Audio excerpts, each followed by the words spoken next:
This video will help you decide whether Tropico 6 is the right game for you. We'll start with a 60-second, too long didn't read summary of the game, so you can tap out early if it doesn't appeal to you. If you're still intrigued after that, we'll take a detailed look at what you actually do in the game, while also reviewing the DLC options, discussing the learning curve, and whether you can pick it up with a nice discount. Basically, I can guarantee that by the end of this video, you'll be able to make an informed decision.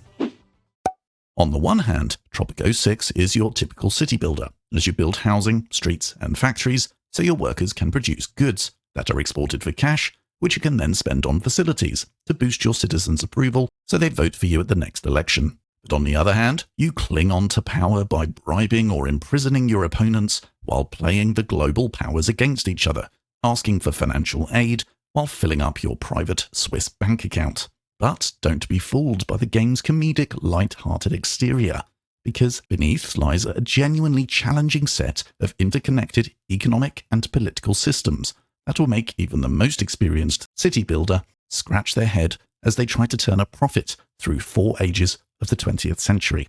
So if you like the idea of giving everyone a free car like a true communist, or making everyone rich, then passing a wealth tax, creating the next Las Vegas to make money from tourists, or creating a literal banana republic that's open to nuclear testing, Tropico 6 might be your cup of tea. If that hasn't put you off, then grab a drink and get comfortable as we look through the detail of what you actually do in and what it's like to play Tropico 6. Let's start by listing some bullet points that describe the big picture. In Tropico 6, your main objective is to remain in power. There's no real winning, but the game ends if you lose an election, get forcibly removed by rebels, or if you get into a bad enough economic death spiral. Each map is made up of one big island, or a few smaller ones. You can pause time or speed it up, and you have full camera controls, zooming right into the gorgeous details or right out. Your game mode options consist of a sandbox mode where you can set the rules, there's a creative mode if you want to build without restrictions, or there are several scenarios with objectives that lean into one particular area of the game. There is online multiplayer, but that's kind of dead now. Whichever mode you choose, you'll basically be doing the same thing. The game is set across 4 historical eras. The colonial era, at the beginning of the 1900s, where you are the governor of an island on behalf of the British Crown. After that is the World Wars era, where you are a young but independent country. Then there's the Cold War era, and finally the modern era. The era you start and finish in depends on the game mode you're playing. But whenever you progress from one era to the next, there are many new buildings to unlock and new items to research. Progressing through the eras will also reveal new factions. There are the global factions, such as Allies versus Axis in the World Wars, but there are also internal factions, such as militarists, the religious, the environmentalists, and many others that have opposing views and will influence the way your citizens will vote, so their opinion of you matters. Although staying in power is your main objective, making a profit comes a close second. I found it surprisingly difficult to turn a profit in Tropico 6 compared with other city builders, such as Anno 1800, Manor Lords, or Foundation. Not so much because it has complex mechanics, it's more the sheer number of them, and that they are all interlinked, so it takes time to learn how they all fit together to achieve the desired outcome. To demonstrate this type of complexity, I'm going to use the example of how you make and export rum, which is one of the more reliable ways to make money in the early game. To produce rum, you need to produce sugar at a plantation, then manufacture that into rum at a distillery. Soil has different levels of fertility for many different crops, so you need to find a spot for, say, 3 sugar plantations that has good soil for sugar. So you plonk those down and a distillery nearby, ensuring each building is connected to a road that is connected to your dock. Then your population will automatically start to take jobs at the plantations and distillery. It's worth noting that attracting new workers to your island is relatively straightforward, and you can even pay for foreign workers to instantly fill a gap. If anything, you'll be looking to control your immigration later in the game, so it's generally quite easy to fill the jobs and begin producing sugar and turning it into rum. You also need another building which hires teamsters. These guys ride around the roads picking up the sugar from the plantation, dropping it at the distillery, picking the rum up from the distillery, and dropping it at your dock to be sold to the next ship, which is only ever a few minutes away in real time. You can adjust how much you pay all of the employees at each building over 5 levels. The higher the pay, the more efficiently the employees produce their goods, but also the wages cost you more money. There are also different work modes for each building that affect a variety of statistics. For example, plantations suffer soil degradation over time, reducing their efficiency. But with a different work mode, they maintain their soil quality, but at the expense of a massive reduction in output. And you can research plenty of other work modes for all buildings too. But pretty soon you'll notice that no one is actually working at your plantations or distillery anyway. They're employed, but they're always on leisure time. That's because each citizen needs to visit their home, then go to church, maybe go to the bar for a drink, they might go to the grocery store, back home again, then back to work. Bear in mind, citizens walk painfully slow, so if all of these buildings aren't right next to each other, they'll spend most of their time walking around and not actually working. You can, of course, cluster your buildings together, but given you have to place your plantations based on the soil and other production chains you need to mine a resource from a specific mine in a faraway location, you quickly end up with spaced out clusters of industrial buildings. Plus, each of these leisure buildings require their own workers, cost money to build, and have ongoing maintenance costs. You can't just spam these buildings wherever you need them. You've got to be smart with your industry, housing, and leisure placement to have a chance of turning a profit. In later stages of the game, you can place bus routes, metro stations, or even give everyone a free car to help them get around more easily. But all of that costs money, and you may still struggle to turn a profit.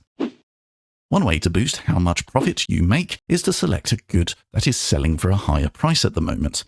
There are many different goods in the game, along with increasingly lengthy production chains to choose from, and choosing the right product to manufacture that will sell at as high a price as possible can be the difference between an overall profit or debt spiral. What further influences the prices of goods are trade deals. Trade deals will come and go, some good, some bad. But if you can sign a trade deal that increases the sales price by 40%, you're definitely going to want to do that. Sometimes you can even import a good cheap and sell it at a high price just because the two trade deals happened to be there at the same time. Sod's law, the good trade deals are for goods you aren't manufacturing right now, but this interlinks with your diplomacy, because the better relationship you have with a certain faction, the more trade deals they are going to offer you. Like most areas of Tropico 6, diplomacy is relatively straightforward, but interlinks with everything else and plays an important role. There will always be at least one external great power. The British Crown, the Allies and Axis, etc. They will have an opinion of you, which can be increased and decreased in many ways. If they like you, they'll give you chunks of cash in foreign aid, they'll offer better trade deals, and you'll make money from tourism.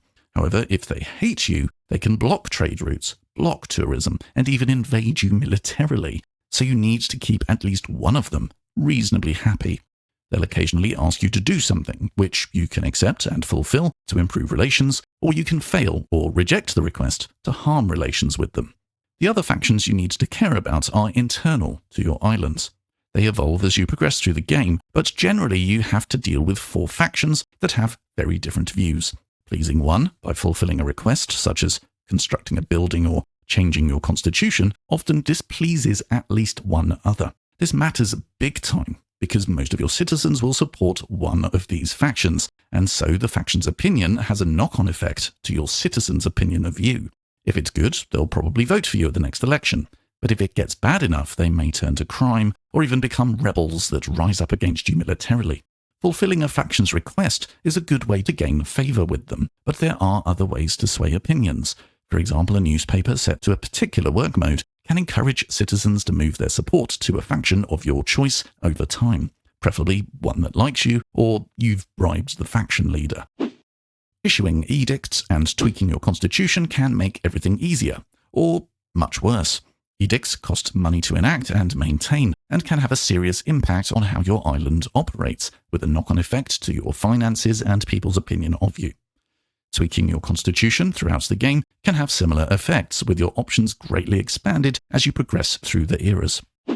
You construct a building to obtain knowledge, such as a library, then you spend that on a variety of options. The research options are by no means huge, but you can unlock new buildings, new edicts, new building work modes, and new constitution options that either make your life easier or are a way for you to have some fun. Overall, manufacturing, trading, diplomacy, edicts, constitution tweaks, and research all interact significantly, giving you many levers to pull as you attempt to turn a profit and increase your approval ratings. None of these areas are optional, and you need to make the right choices in each so they all complement each other in order for you to stand a chance with this game. The game's almanac is how you keep track of all the key statistics in the game. It's really quite huge, contains many useful details, and is ultimately a place where you will spend much of your time. Whether it's checking your finances to find bottlenecks, your diplomacy screen to see why no one likes you, or your citizen info such as immigration stats, the housing situation, employment situation, how wealthy they all are, and so much more. Your population needs to be employed, and in the appropriate role for their education, so they can make you money. They need to have adequate housing for their wealth status, so they can pay you rent, and require a certain type of entertainment to keep them happy. Tourism is a big part of Tropico 6 later in the game. The principles are simple. You attract tourists by providing them with adequate places to stay and places to spend time, and more importantly, spend their money to fill your coffers. However, there are several different types of tourists that have different accommodation and entertainment requirements, which is yet another example of how the mechanics themselves are not complex, but there are a lot of them. There are so many other areas I could go into, but here is a quick list of those I think are worth mentioning. There is fighting in this game. You get invaded by pirates or rebels, and to fight them, you need your own static defense towers or military bases that send out troops to meet the incoming threat, whether that be pirates, other nations, or internal rebels. Your citizens care about their liberty, safety, and healthcare. The militarist faction obviously wants military buildings, but that reduces citizens' sense of liberty. However, if crime is an issue, which it will be, you'll need to strike the balance there. But if there's loads of crime, you can get your police to chuck them all in a prison, then tweak your settings to make money from convict labour, which can actually turn out rather well for you. You can customize your El Presidente character and deliver speeches just before an election. It's kind of fun, but a bit gimmicky overall. Finally, the soundtrack deserves a mention. It's so upbeat and absolutely perfect for the vibe this game emits. I've taken to listening to it on Spotify while I'm at work, which is probably the best compliment I can give to a game soundtrack. Hopefully by now you have an idea of what it's like to actually play Tropico 6. So let's address some other more practical considerations that might affect your purchasing decision. The game appears simple at first, but you'll quickly hit an uphill struggle as you realize the number of interlinking mechanics you need to learn. It took time for everything to click for me, and I'm still learning, though there is quite a steep learning curve in Tropico 6. As with any city builder, this game isn't designed to be played in short stints. You'll need to have a couple of hours free at a time in order to get the most out of it. You can play this game with friends, but I suspect 99% of players play it solo. There are better options if you're looking for a game to play with friends. The game released in 2019 and so is available with deep discounts at regular intervals. Please never pay full price for this game. You can easily get a 65% discount for the base game. Tropico 6 has many DLCs, however, most have mixed reviews. Generally speaking, they'll add a few buildings, maybe some new edicts, etc., and a new scenario that focuses on the new buildings and edicts, etc. If you absolutely fall in love with the game, then the DLC options will give you a reason to revisit Tropico 6. But other than that, they're quite expensive and don't add much that's actually new, just slight variations on a familiar theme. So with all that said, is Tropico 6 right for you today? As always, it depends who you are and what you're into. If you love city builders more generally, and I'm especially thinking of Anno 1800 here, then Tropico 6 has a lot to offer you, and you may have overlooked it given the light-hearted, silly style of the game. There is a genuinely decent and complex city builder here, so if that's what you're into, Tropico 6 is worth real consideration. If you particularly like an economic challenge, I can highly recommend Tropico 6. Setting up the production chains and tweaking all available mechanics in an attempt to turn a profit is a genuinely fun challenge. Economy is a big focus for me, and I loved Tropico 6. If you like to break things, then Tropico 6 is perfect for you too. Once you figure out the basics of how to turn a profit, you can enact some crazy edict just to see what chaos will ensue.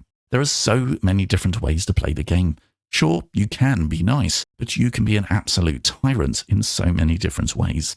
However, if you're looking for a relaxing city builder or something you can play with friends, Tropico 6 simply isn't for you. I recommend looking elsewhere, and I have plenty of city builder reviews to help you find one. If you have any further questions, please feel free to ask, or if you already own the game and have some additional information you'd like to add, please let us all know in the comments below. If you found the video useful, please leave a like for the algorithm gods. And if you enjoy RTS games, grand strategy, city builders, or simply this style of review, consider subscribing for more content. And I'll catch you in the next one. See ya.